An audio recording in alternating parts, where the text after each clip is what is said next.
okyali ku lutimba olw'emirembe Salam TV program ekkubo Sheikh. Baswahaba bano betwayogerako abali abagagga abali abakozi banoonya riziki nga Uthmani nga Abdurrahman ibn Auf nga Abubakari nga Umaru n'abalala. Principles kize batambulirako in particular bo nga bo ez'abafuula okubeera ab'enjawulo n'okutuuka ku buwanguzi n'olwaleero bwe tukyayogerako. Kakati waliwo ebintu mwana wattu luli twayogera ku principles ezawamu obusiraamu basahaba ze batambulirako muri husnul i'timadi ala Allahi wa thiqati bihi, ne mwalimu as-sa'yu fil kasbi wal amali daub, okubeera nti bafubanga nnyo ku nsonga eno y'okukola n'okukola obutaweera. ekyokusatu al-iltizaamu bil ahkam wal akhlaq al islamiyya, okukuuma obutiribiri enjigiriza y'obusiraamu mu ebyo bye baalinga bakola. Owulidde? Kakati okukuuma obutiribiri okwo nabiri ebirala bye twogedde, baabuuza Sayyidina Uthman ibn Affan nti kyama ki, nsonga ki ekutuusizza ku ebyo byo okubeera ng'otambula bw'otyo ogaggawala ya kakati n'abaga nti kuntu uhaliju. Kati uhaliju kirina amakulu ag'enjawulo, okubeera nti ntreatinga mulimu okwongera ku mutindo.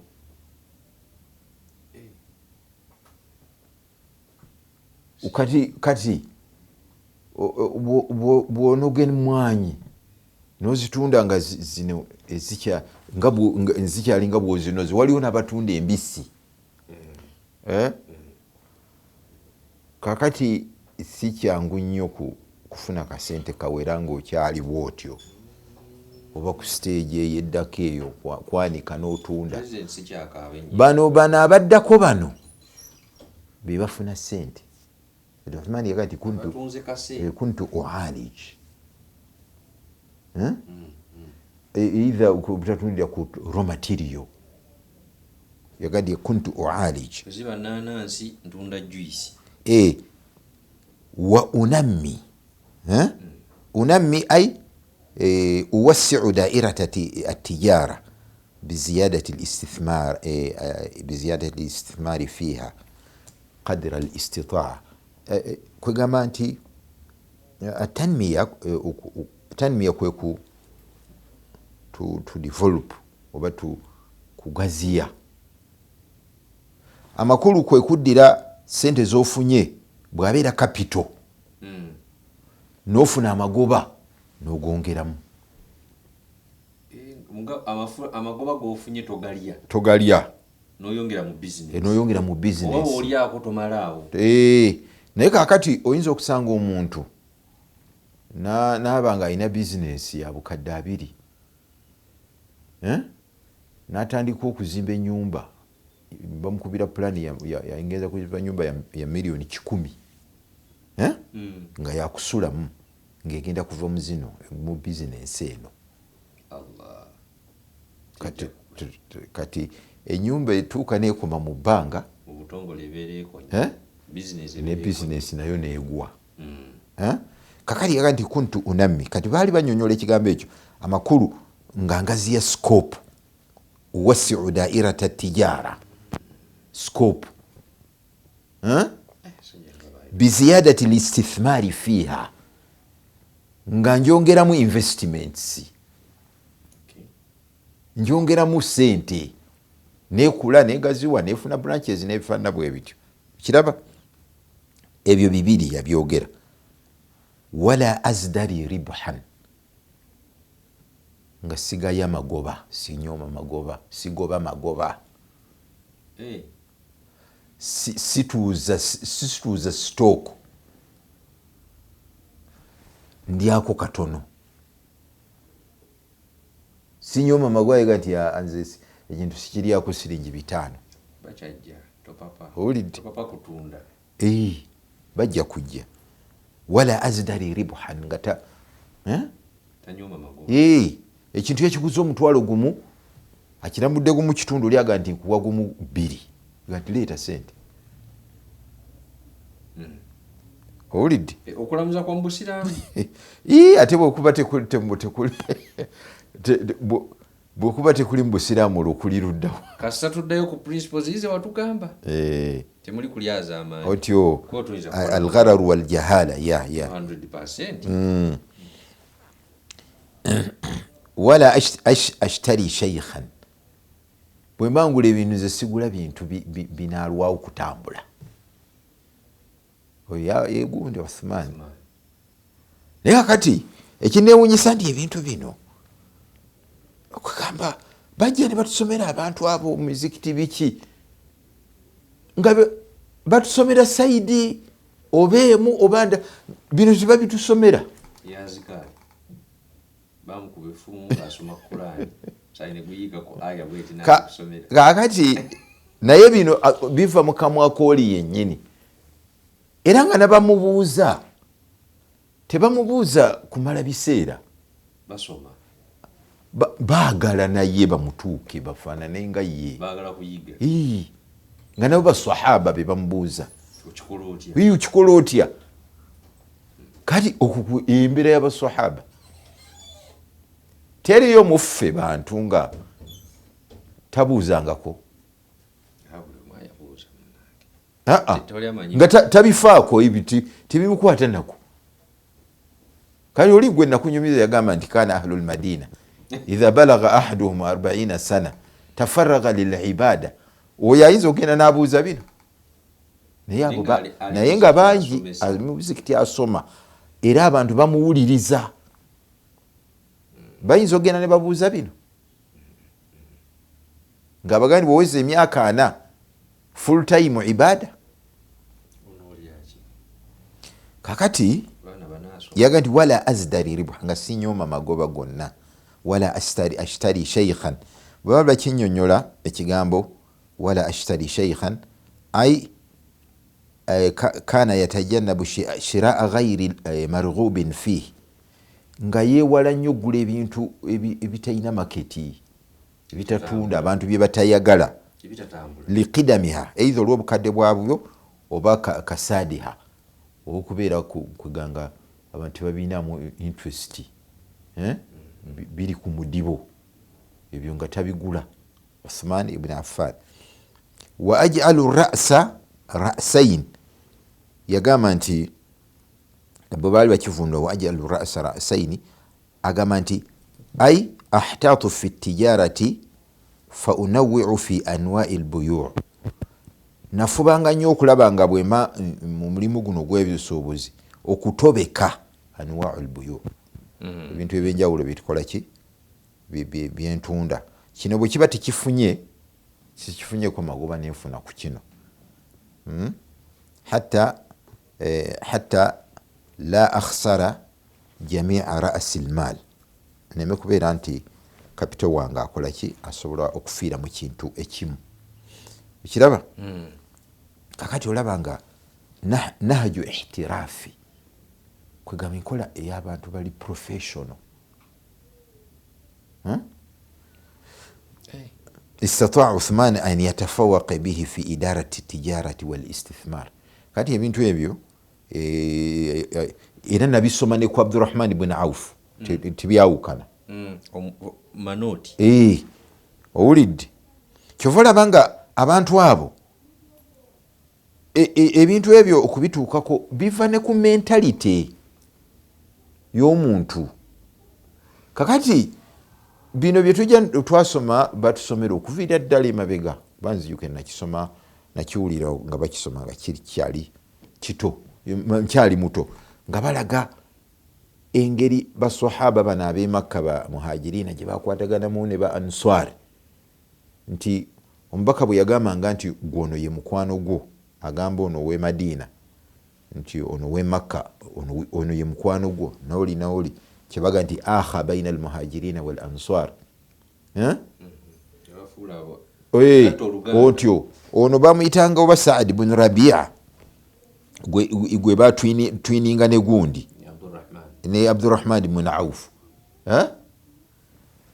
yamuga nti nkugabanyize mu maali utandika okukola kyengwa biri mentality. Abdurrahman yakigaana naye wanani akigaana ku mulembe gwaffe ani akigaana yaga nti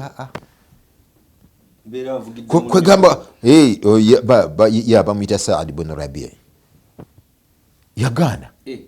Abdurrahman bin Auf yagaana yayita byabwerere bizze mabega yagaana barakallahu fi malika wa ahlika nagati dulluni ala suuq nze ndaga gye bakolera bizinesi kubanga bwe twayogera emabega eri ab'e Makka baaliyo byobusuubuzi babimanyi, ab'e Madiina bano baali bamanyi nnyo bya bulimi era kyova olaba nti nabo babyogerako ne hadithi ezibikwatako ne bakompeyaringa n'obusuubuzi.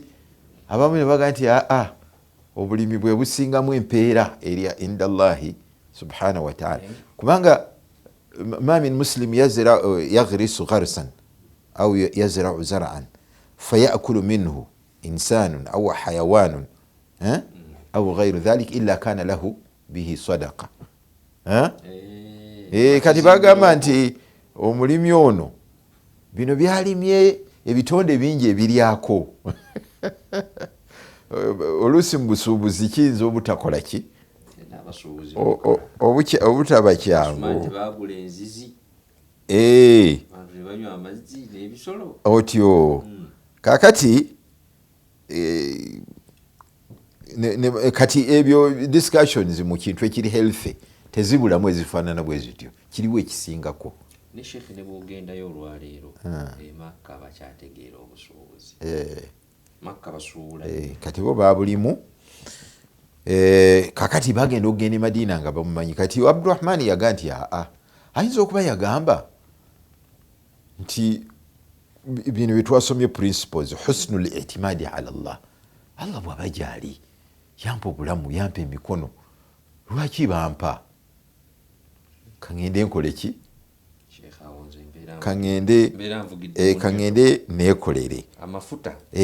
Kakati okutambulira ku mpisa z'obusiraamu kyekimu ku byabayamba ennyo al-itizam bil ahkam wal akhlaq al islamiyya. Waliwo story gye nasoma nempulira bubi. Omusajja yagenda yava eyo musuubuzi oba ndowooza ayinza okuba yali Bawarabu kubanga yali mu Lwarabu n'agenda e China okusuubula. Bw'atuukayo n'agamba njagala onfunire esaati naye ontereko lebo bweti ey'ebbeeyi nga kwega kimanyikiddwa nti engoye ezikolebwa kampuni eyo Christian Dior simanyi ani gye ziri mu bazungu naga nti ontereko gundi eyo naga sina buzibu yagala gundi meka nti bwe ziti nagenda n'alaba matiriyo kine bagikanya kuti ene ejja kukola naye nga ya layisi tetuuka ku saati balize bafulumya kwolite yaazo naye ne bateekako lebo. Kakati bw'amala okumugira okubikola ebyo ono n'amuyita amuweeyo ekijjulo amuwadde bizinesi mu China n'aga nti njagala ojjeko biwange oba mu woteeri kukole ki. Kakati musajja bw'atuukayo ne baleeta ebintu ebyokulya laga nti ate kino ti ekyo kigundi ti ate kino ekyo ti ekyo eddiini yange tekinzikiriza ti ate kino nekyo tekinzikiriza. Kati omusajja n'amugamba nti kikyotegeeza naga nti ebyo eddiini yange tebizikiriza naga ti biri bituvaako byo biri bitya ku ddiini yo duplicate kiri kitya. Tuli ku ya mulembe guno. That is cheating. Allah. Katiba kabanno. Kakati ono ogati kino kibi nnyo naye ogenda kubba sente z'abantu katukireete direct wano ekyo kyolidde ekya haramu ekyembeeko ebyo omusajja byeyaleeta kikoma kuggwa era kikoma mu lubuto lwo eri ogenda kukitinga abantu buli agula ojja kuba omukiitinzi bantu bameka kakati ebyo omusajja yali mugundi nnyo iye muga nti kiri kyetuvaako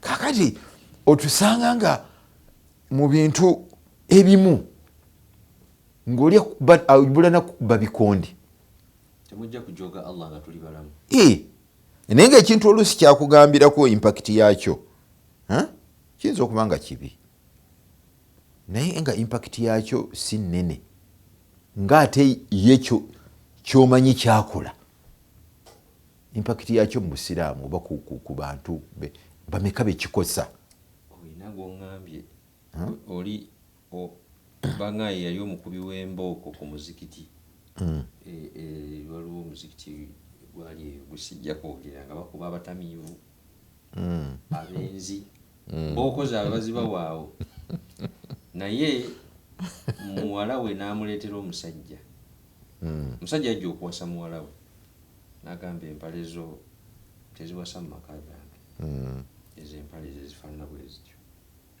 muwala we n'agenda n'afuna olubuto ebweru ngaali kyebagamba nti yafunira olubuto ku lujja naye nga musabbi bwani ono taata eyagoba omusajja yali azze okuwasa omuwala mu halaali kati kiri kinyini kyogamba ali abonereza bonoonye benze naye ate ye wano yapromotinga kubanga aganya omwana okukola ki kakati ebintu ebyo tuteekwa okubitegeera waliwo sheekhe waffe yayogera ekigambo yali akompeyaringa naga nti omubaka sallallahu alaihi wasallam yagamba nti al imaanu bid'un wa sab'una shu'ba obukkiriza bulina amatabi oba obusenge obusukka mu 7 naga nti alaha la ilaha illallah muhammadu alaha la ilaha illallah akasenga akasinga obunene oba ettabi erisinga okubeera waggulu lyerya la ilaha illallah erya tawhid naga nti wa adnaha imatatu l adha ani tariq okujja ekintu ekiyinza okuba nga kikosa abantu kisobola okubakoona oba okubasala ekicupa oba oliawo oba okukisererako olinaagwa n'okijja mu kkubo naga ekyo kibalibwa mu imaani omuntu akikola aba ayinako imaani mutima naye kyekisembayo eno wansi alaha la ilaha illallah kanaga nti awo wakati bw'otandika eri waggulu bweva ku la ilaha illallah mwe muli emirimu eminene ng'eswala nga kiki nebijja nga biddiringana hijabu biki naga kati bayita okubitegeera ebintu ebyo kibayita fiqhu maratibi l amal kakati bw'oba okola olina okubigenda oga nti kino kisingayo naga nti for example eswala eri wajibu mu ddiini hijabu eri wajibu mu ddiini nagamba naye omukyala asaala nga teyebikkirira asinga yebikkirira nga tasaala kubanga maritaba y'eswala eri waggulu nnyo kiraba nagamba nti gye bali bangi nga tebagira agamba akkiriza nti la ilaha illallah era nga tagattako Allah na kintu kyonna naye ng'ate eno wansi alina ebirala byakola oluusi nga n'okusaala tasaala naye nga waliwo asaala ate ng'alina ebirala byakwatamu asaala naye mukyotala waggulu wano mu kiwato mulimu birala mu waleti mulimu bayinza okwenkana tebasobola kwenkana kakati ebyo bye tulina okuyiga ne mu bino kati oyinza okusanga nga ebintu bye tulina okukola mu busiraamu bingi naye kino ekyokukola kubeera ngaolina income mwojja ssente kiri mu biri ebisooka eri waggulu. Nga tumaliriza akasembe wali omusajja yali akola nnyo ibaada era n'ateesa ne banne nti ye wallahi obulamu bwe bino ebyokukola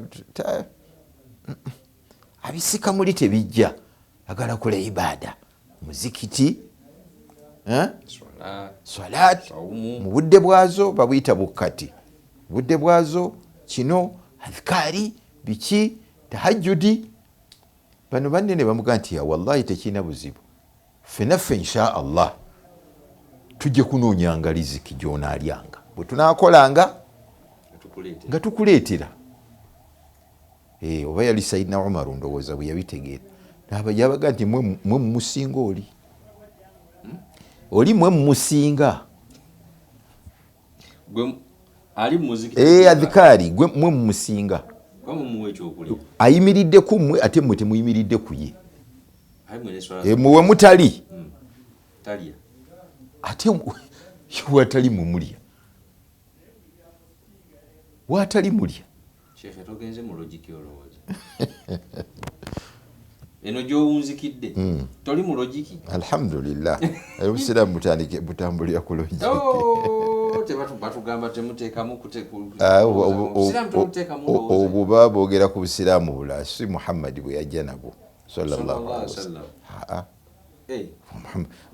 Kati eyo statement yali ya sahabi omukulu logic adipendinga ku mmwe temudipendinga ku ye oyo logic. Kati biri dhahaba ahlu duthuri bil ujur bagenzi bannanyini bugagga n'empeera yawaaki yusalluna kama nusalli wayasumuna kama nasum wayatasaddaquna min fuduli amwalihim wala natasaddaq bayina emaali gye batoolako ne basaddaaka ffe tetulina. Kati mubaka n'ayagala abakubagizeeyo kati n'agandi abo babeera tebalina biseera. Kati ebiseera mwe mumala okusala mukoleyo kino bali bagenda okulaba ne bagana naye abo obugundi bwe bakola nabo ne batandika obukola ne baddayo banew'omubaka abongera obukodyo naga nti sirina dhalika fadlullahi yutihi man yasha ekyo Mungu akiwa bw'abeera ayagala.